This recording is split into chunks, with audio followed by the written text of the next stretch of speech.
Students, हम पढ़ेंगे अनुभव पढ़ रहे थे। तो अनुभव में आज हम पढ़ेंगे, दो तक हो चुका था, आज हम पढ़ेंगे रोमांच। रोमांच क्या होता है देखिए, ये चल रहा है अनुभव के प्रकार में सात्विक अनुभव और सात्विक अनुभव के प्रकार में चल रहा है, ठीक है। तो देखिए रोमांच, इस रोमांच से कहते हैं स्पर्श यानी किसी को छूना, स्पर्श करना, श्रम मेहनत करने से, शीत ठंड, हर्ष प्रसन्नता, क्रोध गुस्से से, रोग आदि के कारण शरीर के रोमों का खड़ा होना। जैसे कभी होता है कि आपको क्रोध आ गया, गुस्सा आ गया, या बहुत प्रसन्नता हुई, या किसी के छूने से, स्पर्श करने से, या श्रम या ठंड लगने से। कभी आप बाहर जाते हैं तो आपको ठंड से जब लगती है तो आपके रोम जो होते हैं, शरीर के जो रोम होते हैं वो क्या होते हैं, खड़े हो जाते हैं, है ना। इसको रोए वो भी बोलते हैं। तो कहा गया कि रोगादि के कारण शरीर के रोमों का खड़ा होना क्या कहलाता है, रोमांच। सात्विक रोमांच यानी रोमांच सात्विक अनुभव कहलाता है, ठीक है।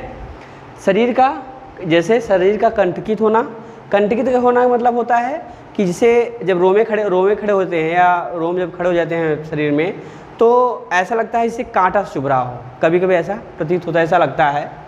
तो इसे ठंडी में अक्सर ऐसा होता है। तो शरीर का कंटकित होना और पुलकित होना प्रसन्नता से और रोमांचित होना, क्या है ये रोमांच सात्विक अनुभव के मतलब रोमांच सात्विक अनुभव होते हैं ये। अब बात करते हैं स्वरभंग। चौथा है स्वरभंग। स्वरभंग सात्विक अनुभव। तो स्वरभंग क्या होता है देखिए, भय, डरना,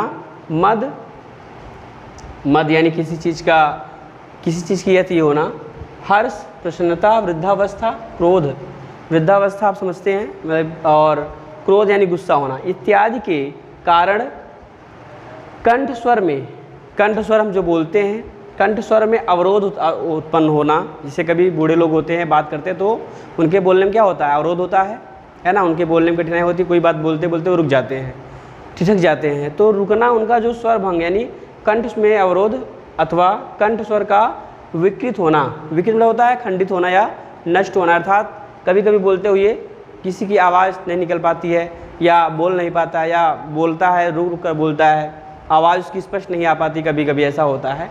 तो विकृत होना स्वरभंग सात्विक अनुभव कहलाता है। स्वरभंग का ही अर्थ होता है स्वर का भंग होना। भंग मतलब खंडित होना या छीण होना, स्वर मतलब होता है कंठ, जहाँ से हम बोलते हैं, यानी जब हम बोलते हैं तो ये कंठ होता है, कंठ से ही तो स्वर निकलता है, अर्थात मुख से निकलता है, लेकिन ये कंठ से होकर निकलता है। तो कहा गया स्वरभंग, आप समझ गए होंगे। स्वर का ये, जैसे स्वर का गदगद होना, प्रसन्न होना, विलाप करना, अर्थात इन तीनों में क्या होता है, स्वर भंग होता है। जैसे बहुत अधिक प्रसन्न हो गए और बहुत अधिक प्रसन्न हो गए, गदगद होना, प्रसन्न होना और विलाप करना, इसमें स्वर भंग होता है, ठीक है। तो ये स्वर भंग सात्विक अनुभव कहलाता है। अब हम बात करते हैं वेपथ। ये भी सात्विक अनुभव के प्रकार में आता है। वेपथ अर्थात वेपथ का अर्थ होता है कंपन, कांपना, ठीक है। शीत ठंड से, भय डरना, क्रोध गुस्से से, श्रम मेहनत करने से, और रोग किसी भी प्रकार का रोग हो जाना, और ताप मतलब होता है गर्म, किसी चीज़ की गर्मी का एहसास होना, ताप, है ना। तो इसको तापमान बोलते हैं। तो ताप इत्यादि के कारण शरीर का क्या होना, कांपना या थरथराना। जैसे कभी आपको बहुत अधिक गुस्सा आ गया, डर, आप किसी चीज़ के लिए कोई चीज़ देख कर डर गए, है ना, आपको ठंड सी लग रही है, अगर कभी कभी बहुत अधिक मेहनत कर लेते हैं आप, या कोई रोग होता है, या तो अधिक गर्मी लगती है, तब उस समय आपका शरीर जो होता है वो क्या करता है, कांपता है और थरथराता है। जैसे कभी आप कहीं बहुत अधिक मेहनत कर लिए तो आप कांपने से लगते हैं, है ना, थरथरी छूटती है, आपको ऐसा लगता है कहीं बैठ जाएं, स्थिर हो जाएं, थोड़ा आराम कर लें, तब किसी काम करें। और उस समय आपको कपकपी सी भी होती है कभी कभी। तो इस प्रकार से इसे वेपथ सात्विक अनुभव कहलाता है। जैसे शीत लगने से, ठंड लगने से भी कभी कभी हम बहुत अधिक कांपने लगते हैं, है ना, और वैसे भी ठंड में लोग कांपते हैं। तो इस वजह से इसे क्या कहते हैं, वेपथ यानी कंपन हो गया, जैसे कांपना यानी कंपन करना और थरथराना, ठीक है। अब अगला है वैवर्ण या विवरणता। विवरणता मतलब होता है क्षीण होना यानी कमज़ोर होना। देखिए शीत, क्रोध, भय, ताप, लज्जा, श्रम, रोग इत्यादि के कारण मुखादि के वर्ण का, मुखादि यानी मुख से निकले हुए जो वर्ण होते हैं, शब्द जो होते हैं, है ना, तो मुखादि के वर्ण का यानी मुख से निकले हुए जो भी अक्षर होते हैं, मुख के वर्ण का फीका पड़ना।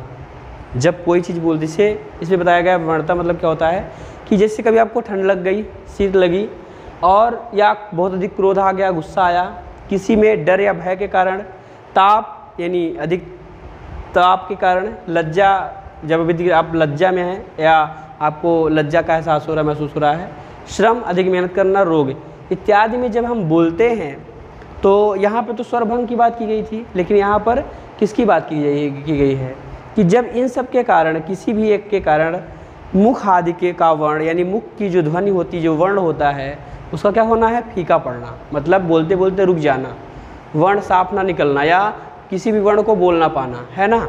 अब इन सब स्थिति में ऐसा होता है, शीत लगने पे भी ऐसा होता है, कोई चीज़ बोल रहे हैं तो निकल नहीं पा रही कपकपी के कारण।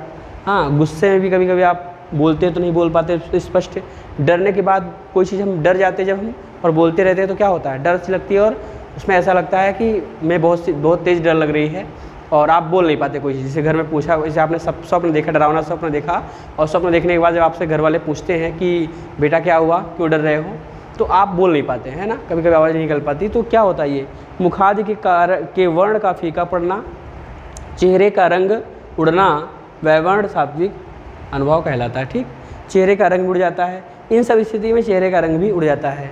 ठीक है, जैसे शीत में, क्रोध में, अभी बहुत गुस्से में आप, आपका चेहरा लोग देख के जान देते हैं इसे गुस्सा है, ये क्रोधित है ना।